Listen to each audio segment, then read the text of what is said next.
All right. Good morning, GM, everybody. Welcome. This is the Good News Show. It's Friday, and we are focused on Friday on awesome builders that are building exciting things in the Superchain ecosystem. And today we have founder of Venture Punk, Jordan Lyle. So good morning. GM Rachel, how are you? Thanks for having me.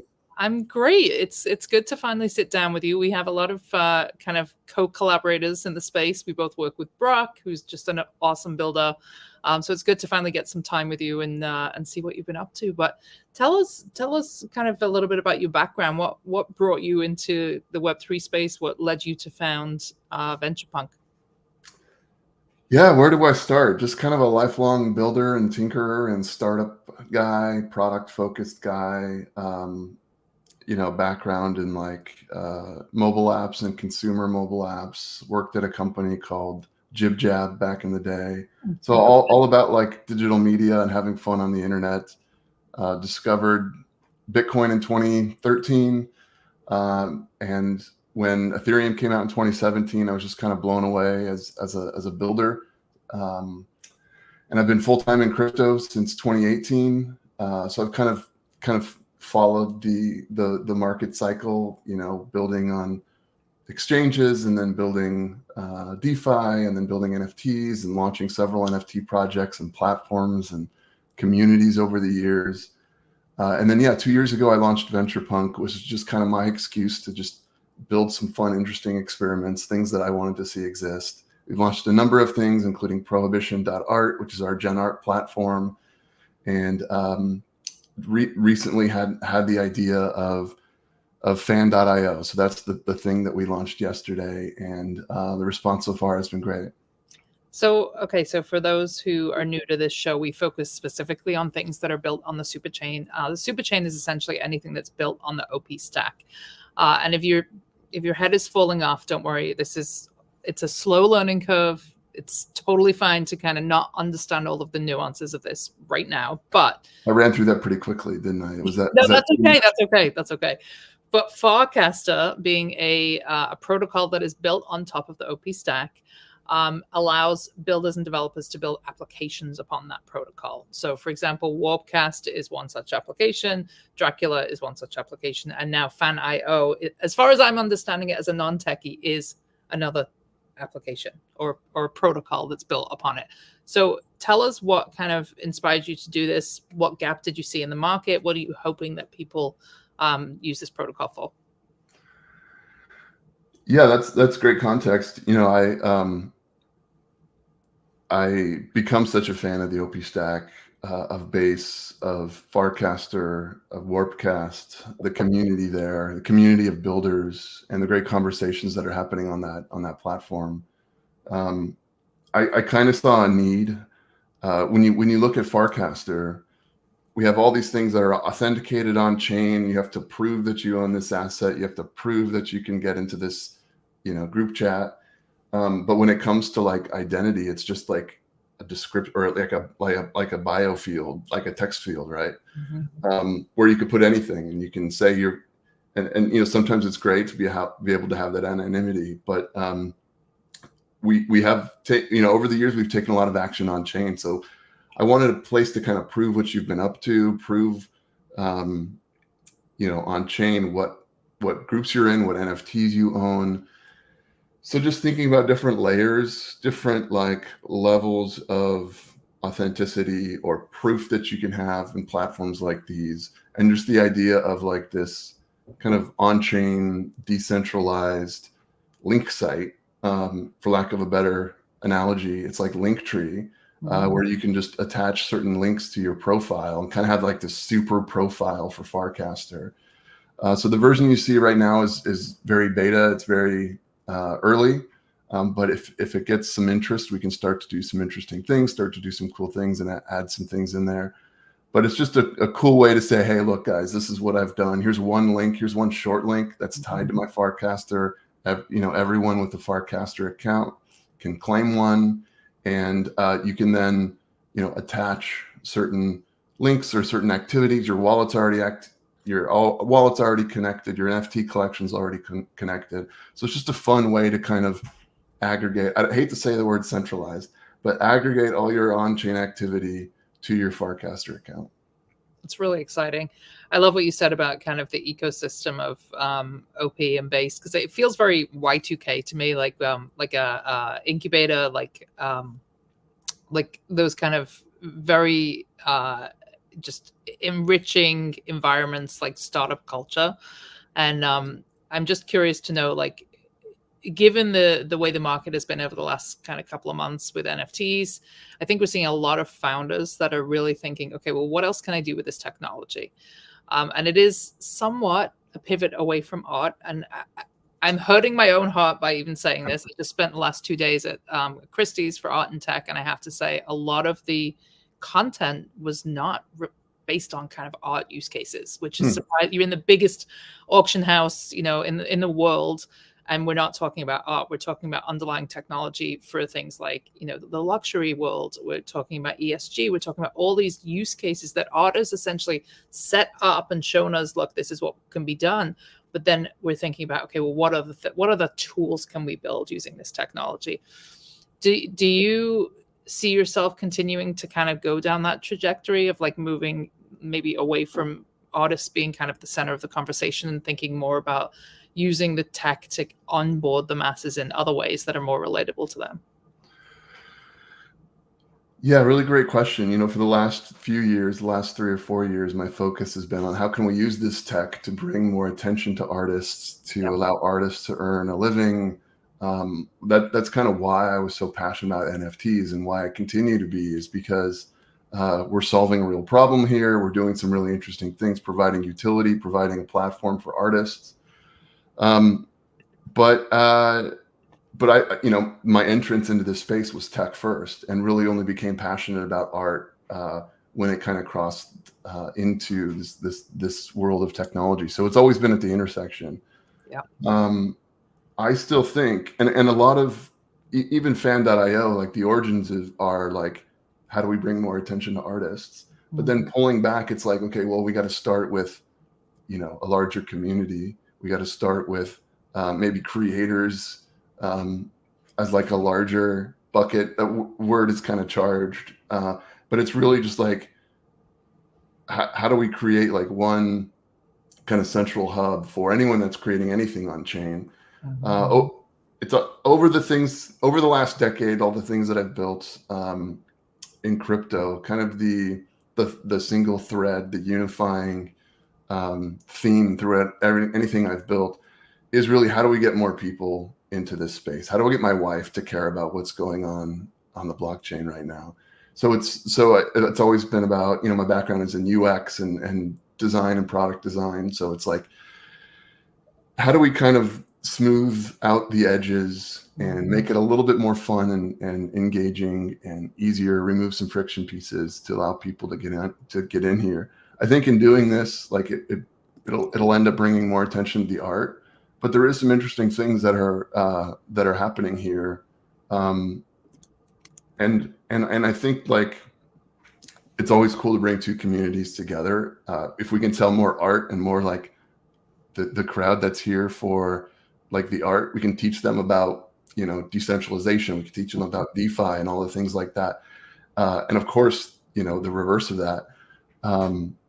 That's always been rewarding for me, is like real techies that get into the art, or art people that now start learning more about the tech that underlines this whole stuff. Like, that's really interesting for me.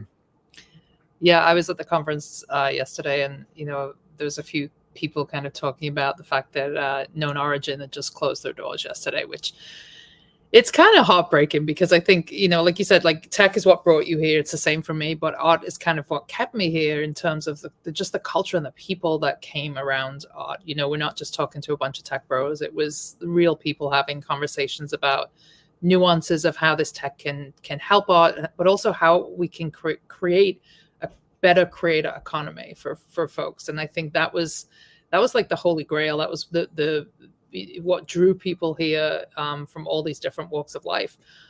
Do you see opportunity to still kind of level the playing field economically here for perhaps folks that don't necessarily have the resources and the tech skills? Like, do you still have hope that that's possible here with this new tech? I think so. I think so. That's why I'm still here. That's why I'm still building. Yeah, there's money to be made in this space. It's fun and rewarding, but I think the people that have stuck around as long as I have, and many who haven't, like there's this belief that this is still net positive. We're still moving in the right direction, providing tools and opportunities for people that otherwise wouldn't. When we launched Prohibition, the last product that I launched last year, it was after this love of gen art. And up until that point, a lot of the activity around generative art was on art blocks. Love of art blocks, big collector, but it's kind of priced out the little guy. So when we launched Prohibition, it was an open platform. Anyone can come create. So you're not limited to, you had to know this person, or you had to get in it early at this point. If you've got the skills to create art with code, you can jump in and create and start earning money. So yeah, I think ultimately that's kind of the driving force. Maybe it really, it's more evident depending on which stage of the cycle we're in. But I think ultimately we're moving towards a place that just like totally democratizes and decentralizes opportunity and access, and the ability to be seen and earn a living. And I think the pie is growing over time. Do you see Fan.io as kind of being a bridge as well? Do you see that as a way to perhaps bring some folks who are not here and building perhaps, particularly in the Farcaster ecosystem, because I see that as such a big opportunity there's a lot of folks that I'm talking to that have big audiences on Instagram and then other social media accounts, and I'm like, you have to be here. Like there is, like you said, there's a lot of money to be made. There's like rich connections that you can make. Like, do you see Fan.io as perhaps a bridge to try and get folks over as an onboarding tool?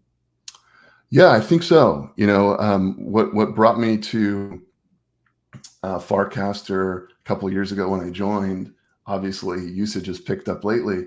But originally it was like, it's just builders. And initially that was great because, okay, it's early. We're all early adopters here. We're talking about the future of like decentralized social media. And of course that's kind of its bread and butter right now, is builders and people that are launching new things and want to chat about that. But pretty quickly it was like, wow, you have the early adopter creators, you have the early adopter artists. There are a handful of really great artists on Farcaster, but otherwise, like, we need to tell more people about this. There are definitely some benefits currently to staying on Twitter and X. Depending on your account and your following, you're probably going to be casting a wide net. You're going to be getting more eyeballs, but that doesn't necessarily mean that you're getting engagement. That doesn't necessarily mean that you're establishing great relationships. You're moving the ball forward. So I think right now it makes sense to be on both. I think social fi, kind of what we've called it over the last little while, is one of those things that could potentially bring new people on. Hopefully it doesn't take some catastrophic event where Twitter blocks half the country, or hopefully it doesn't take something crazy like that, and people can start to see like the real reasons of why we need this type of protocol. Whatever the app is right now, it's Warpcast, but I think we're going to see, and we're starting to see more and more applications kind of on top, more interfaces into this Farcaster tech, into this platform of like interfaces, focused on collectors. It's not just like a Twitter clone, right? You could actually build something that's tailored around a specific use case, tailored around a specific type of users, just to artists or just to builders, or just to, if I want a layout that's similar to Reddit, you can have one. I think just kind of the building blocks that are here and that we're going to start to see, it's not obvious to everyone at first, but over time it's going to become clearer and clearer why we need something like this. So yeah, I think it's going to be helpful to kind of bring in the next wave of people over the next little while. You mentioned your wife. You mentioned like, how do we get kind of our loved ones here, and I have the same conversations. My household is not excited about this tech that I talk about unless there's a compelling reason to do it. Like, what do you think, just in kind of your circles, it will take to get people to really kind of want to make the move from some of the more traditional cozy corners of the internet that they're accustomed to? That's something I think about a lot. And my opinion and ideas have changed over the years. I thought it was going to be NFTs, but and while that has kind of pushed things forward a little bit, my kids own NFTs now. My wife has certain things that she's collected over the years. She's become, because of me and like our ability to get out and go to conferences, she's become friends with a lot of the artists as well. But like, it needs to be more. And as a builder, I think like initially it was like, okay, swapping tokens is really hard. How do we make that easy? But that's like that was so 6 years ago. Like we have to give a reason for people to want to trade tokens other than just like, maybe there's an upside. The speculation, the ability to maybe 10x a token is great for certain people, but most people don't really care, or it's not worth the risk. So we have to kind of create something that's like head and shoulders better than the experiences they're already receiving. We talk about this a lot of like the next generation is kind of already primed for this. Both my kids play games and do things online with their friends, where like digital assets are already baked in, right? Like whether it's Fortnite or Roblox or anything like that. Like these are digital assets. Some of them are traded, some of them are not. Some of them are portable to other games, some are not.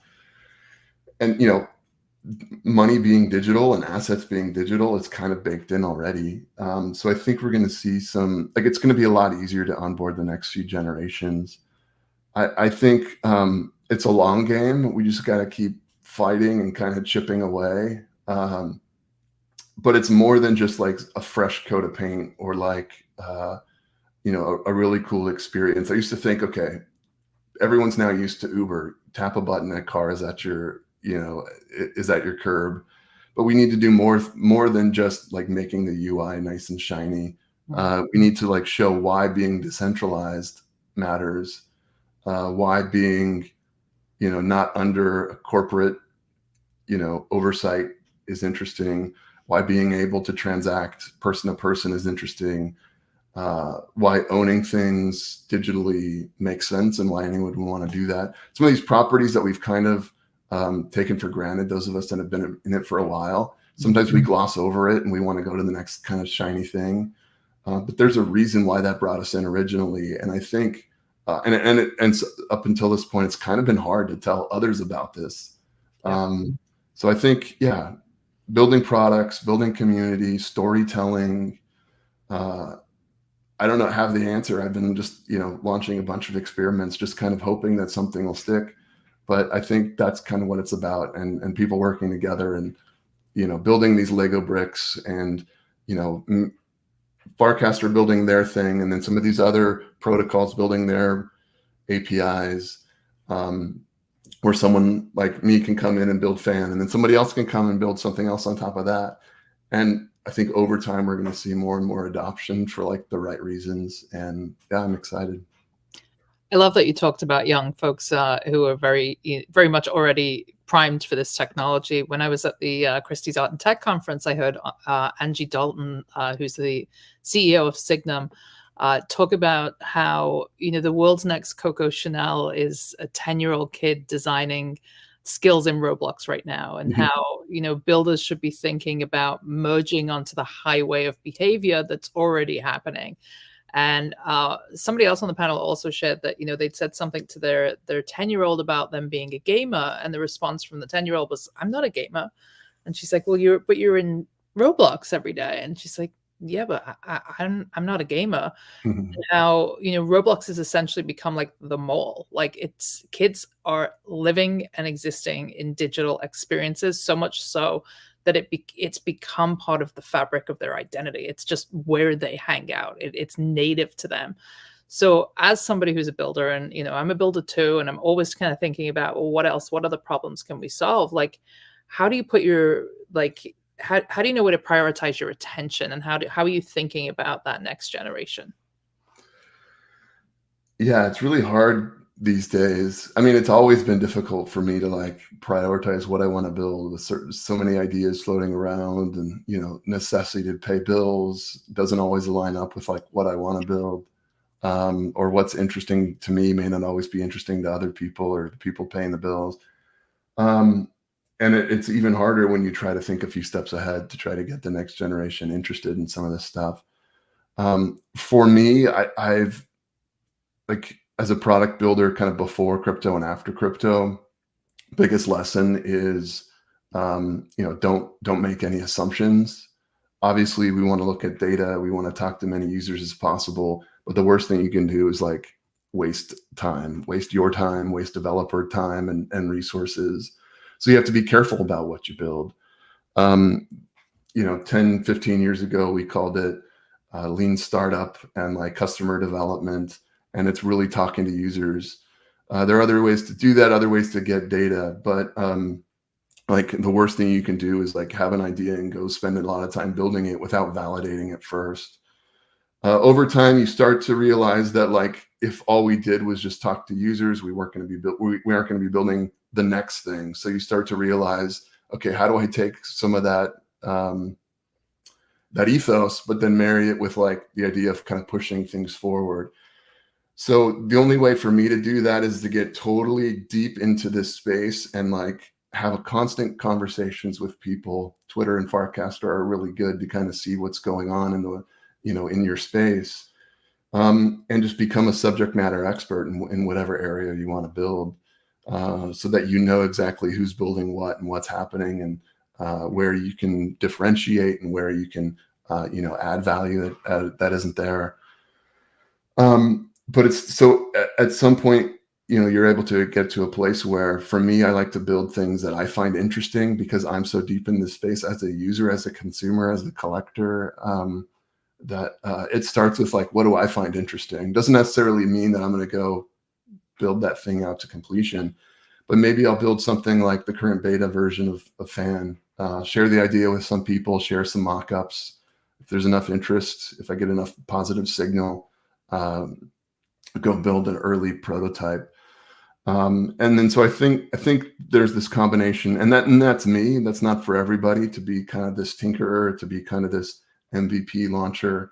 We need the people that are taking the big swings and going after these more advanced things, going after, raising a bunch of money with kind of an idea, but not really much proven yet, and taking big swings. So I think there's a balance of like, taking, balance of art and science to kind of marry the tech / art conversation of like, paying attention to what's going on, what has happened in previous cycles, what's happening in the market today, kind of drawing a dotted line to, where things can be, knowing when to look at the numbers, knowing when to trust your gut. It's totally an inexact science, but I think the tools now make it really easy to experiment and launch things that, even just a few years ago would have been really hard to do. Now you have, these Wallet Connect type of products and the privies and some of these other wallet tools where it just makes it really easy to connect your website to a user's wallet. Things like that, examples like that, make it really easy to get to market in just a couple of weeks with something that could push things forward, like we have hopefully with Fan.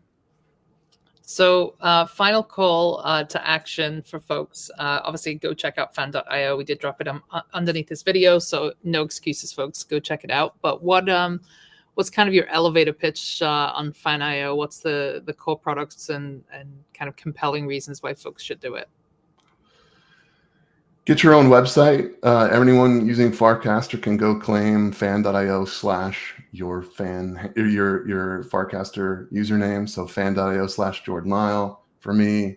And that's kind of one way to show off what you're doing on chain. It's kind of, on chain summer. Everyone has their own personal, brandable website. Right now it's pretty basic, but we're going to be adding tools. We want to hear from users of what things they'd like to see. Right now you can only add 4 links in addition to like the default links. But we want to know like where we can add value. Already we're seeing people do some interesting things and make some interesting requests. Like they want to see channels have their own links that's managed by the channel owner and things like that. But it's really just one way to send, one place to send people to show off what you're doing on chain. And I think it could be really interesting. We have lots of ideas of where it could go and how to grow this community, incentivize use, potentially tokenize some things. But right now it serves a real utility, which is just like one link to show off what you're doing on chain. Love that. All right. Well, Jordan, thank you. It's great to get some time with you and sit down, and congrats on fan.io, and keep on building awesome things. We're appreciative of your time. Amazing. Thanks so much for having me. This is great. Thanks so much, Rachel. All right, folks. Thanks for tuning in. This is the Good News Show, Superchain Building show, and we will be back on Monday on our Timepieces show. So have a great weekend. All right.